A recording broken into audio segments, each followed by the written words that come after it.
wabarakatuh. Halo semuanya, perkenalkan saya Fani Ardianti Abdillah, absen 31, dan saya Zahra Vanessa Aural, absen 34. Di sini kami akan menerangkan materi tentang pernikahan dalam Islam. Yang pertama ada pengertian pernikahan. Pernikahan adalah ikatan lahir batin antara seorang laki-laki dan perempuan untuk hidup bersama dalam satu rumah tangga melalui akad yang dilakukan menurut syariat agama Islam yang menyebabkan timbulnya hak dan kewajiban di antara masing-masing pihak. Selanjutnya ada dalil nakli pernikahan. Yang pertama ada pada Quran surat Ar-Rum ayat 21. A'udzu billahi minasyaitonir rajim. Wa min ayatihi an khalaqa lakum min anfusikum azwajan litaskunu ilaiha wa ja'ala bainakum mawaddatan wa rahmah. Inna fi dzalika laayatil liqaumin yatafakkarun. Yang memiliki terjemahan yaitu, dan di antara tanda-tanda kebesarannya ialah Dia menciptakan pasangan-pasangan untukmu dari jenismu sendiri agar kamu cenderung dan merasa tentram kepadanya, dan Dia menjadikan di antaramu rasa kasih dan sayang.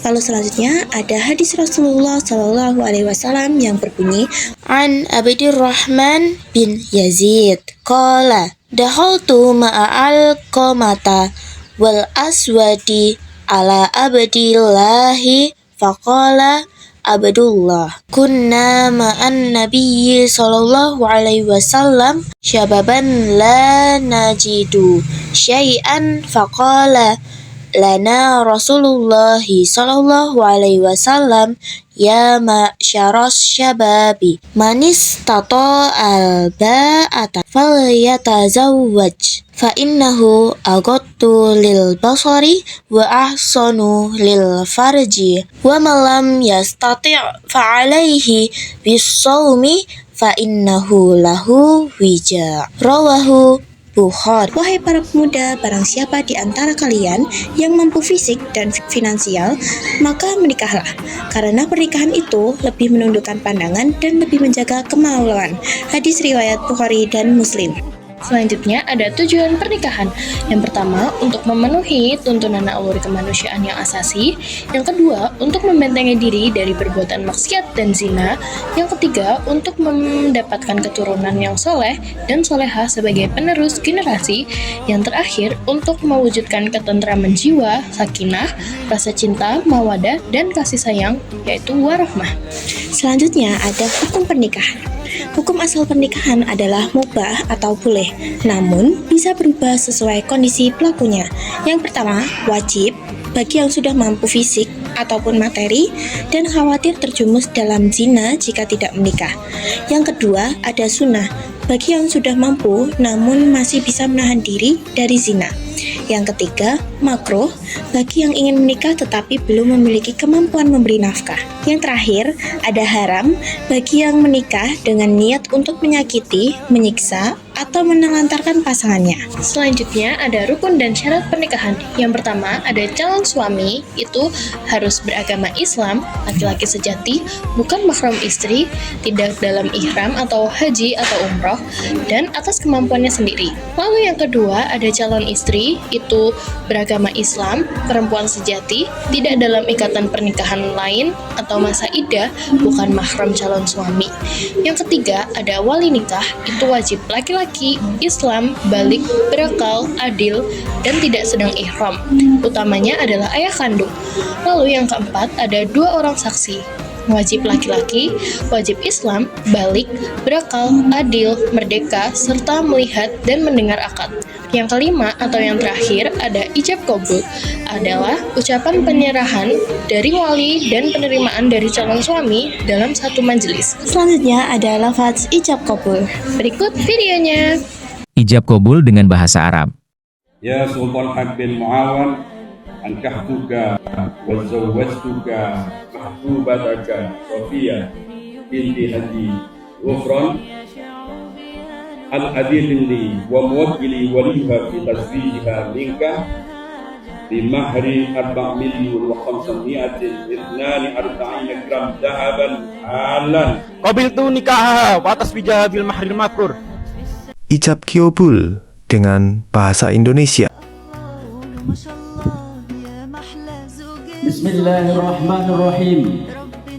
Saudara Fitrah Nasrawi bin Sabari, saya nikahkan dan saya kawinkan dengan engkau seorang perempuan yang bernama Nabilatul Laili Fauziah binti Muntalib dengan wali nikah ayah kandungnya yang telah mewakilkan perwaliannya kepada saya dengan mas kawin berupa cincin emas 3,2 gram dan uang sebesar 5 juta rupiah dibayar tunai.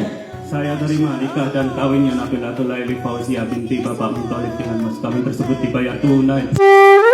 Berikutnya ada pengertian mahram dan macamnya. Mahram adalah orang, baik laki-laki maupun perempuan, yang haram dinikahi karena alasan-alasan tertentu. Macam-macam mahram terbagi menjadi 3. Yang pertama, mahram karena keturunan, nasab, seperti ibu, anak perempuan, saudara perempuan, bibi, dan lain sebagainya. Lalu yang kedua, ada mahram karena persusuan atau rodoah, yaitu ibu yang menyusui dan saudara sepersusuan.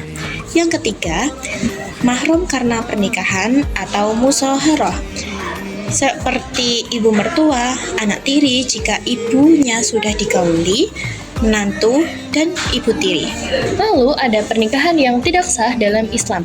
Yang pertama yaitu ada nikah mut'ah atau nikah kontrak, yaitu adalah pernikahan yang dibatasi oleh jangka waktu tertentu. Lalu yang kedua ada nikah shigor, yaitu adalah pernikahan tukar-menukar anak perempuan atau saudara perempuan tanpa mahar. Lalu yang ketiga ada nikah muhalil, pernikahan seorang wanita yang telah ditalak 3 dengan laki-laki yang sengaja disewa untuk menikahinya lalu menceraikannya agar mantan suami pertama bisa menikahinya lagi. Lalu yang keempat ada pernikahan orang yang sedang ihram, baik ihram haji maupun umroh serta belum memasuki waktu tahallul. Lalu yang kelima ada pernikahan dalam masa iddah, yaitu adalah pernikahan seorang laki-laki dan seorang perempuan yang masih dalam masa iddah, baik karena bercerai ataupun suami meninggal dunia. Lalu yang keenam ada pernikahan tanpa wali, yaitu pernikahan yang dilakukan tanpa seorang laki-laki dengan seorang perempuan yang tanpa dihadiri oleh walinya. Yang ketujuh ada pernikahan dengan wanita musyrik, yaitu adalah pernikahan dengan wanita yang menyekutukan Allah. Lalu yang kedelapan ada menikahi mahram, baik mahram untuk selamanya, mahram karena pernikahan, ataupun karena persusuan. Berikut hak dan kewajiban suami istri. Kewajiban suami atau hak istri itu memberikan nafkah, lahir batin, memimpin keluarga, serta memperlakukan istri dengan baik. Selanjutnya ada kewajiban istri, hak suami, yaitu taat kepada suami selama bukan dalam maksiat, menjaga kehormatan diri dan harta suami, serta mengurus rumah tangga. Hak bersama adalah saling percaya, menjaga rahasia rumah tangga, dan mendapatkan warisan jika salah satu meninggal dunia. Selanjutnya ada talak. Pengertian talak adalah talak dari segi bahasa artinya melepaskan ikatan, maksudnya adalah melepaskan ikatan pernikahan. Lalu selanjutnya ada hukum talak. Hukum asal talak adalah makruh, hal halal yang paling dibenci oleh Allah. Namun hukumnya bisa menjadi wajib jika suami istri tidak mungkin didamaikan lagi dan jika diteruskan mendatangkan dosa atau kemudaratan. Lalu yang kedua, bisa menjadi haram jika menceraikan istri dalam keadaan haid atau saat suci yang telah digauli, bid'i. Berikutnya ada macam-macam talak. Dari segi cara menjatuhkannya, yang pertama, sharih, terang-terangan atau jelas. Contohnya adalah, saya akan ceraikan kamu. Yang kedua, ada kinayah, berupa sindiran. Contohnya adalah, pulanglah kamu ke rumah orang tuamu. Lalu berikutnya ada dari segi boleh atau tidaknya rujuk. Yang pertama ada talak roj'i, yaitu talak 1 dan talak 2. Suami boleh rujuk kembali kepada istri selama masa iddah tanpa akad nikah baru. Yang kedua, talak ba'in, yaitu suami tidak boleh langsung rujuk. Yang ketiga ada ba'in sugro, yaitu putus pernikahan tanpa talak 3 seperti khulu atau gugat cerai. Boleh kembali tetapi harus akad nikah baru. Yang keempat atau yang terakhir ada ba'in kubra, yaitu talak 3. Suami tidak boleh rujuk kecuali mantan istrinya telah menikah lagi dengan laki-laki lain, berhubungan badan, lalu bercerai secara wajar dan habis masa idahnya. Selanjutnya ada masa idah. Masa idah adalah masa tunggu bagi seorang wanita yang berpisah dari suaminya karena cerai hidup ataupun cerai mati, sebelum ia boleh menikah lagi dengan laki-laki lain. Masa idah dibagi menjadi 4 macam. Yang pertama, karena cerai mati, itu 4 bulan 10 hari bagi yang tidak hamil. Lalu yang kedua, karena cerai hidup masih haid, itu 3 kali suci. Lalu yang ketiga, karena cerai hidup sudah menopause atau tidak haid, itu selama 3 bulan.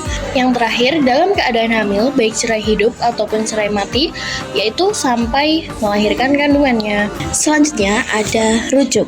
Rujuk artinya kembalinya suami kepada mantan istrinya yang telah ditalak raj'i, talak 1 atau talak 2 selama istri masih dalam masa iddah. Syarat rujuk yang pertama, istri masih dalam masa iddah talak raj'i. Yang kedua, dilakukan atas kerelaan, bukan paksaan. Yang ketiga, menggunakan lafaz rujuk yang sah. Contohnya adalah saya rujuk kembali kepadamu. Yang terakhir ada hikmah pernikahan dalam Islam. Yang pertama, itu memelihara kesucian diri dari perbuatan zina dan maksiat. Yang kedua, menjaga kelestarian nasab, keturunan manusia secara sah. Lalu yang ketiga, membagi tanggung jawab bersama dalam mendidik anak dan mengurus rumah tangga. Yang keempat, memperluas tali persaudaraan atau silaturahmi antara dua keluarga. Lalu yang terakhir, menyalurkan kasih sayang dan mendapat ketenangan hidup sesuai syariat.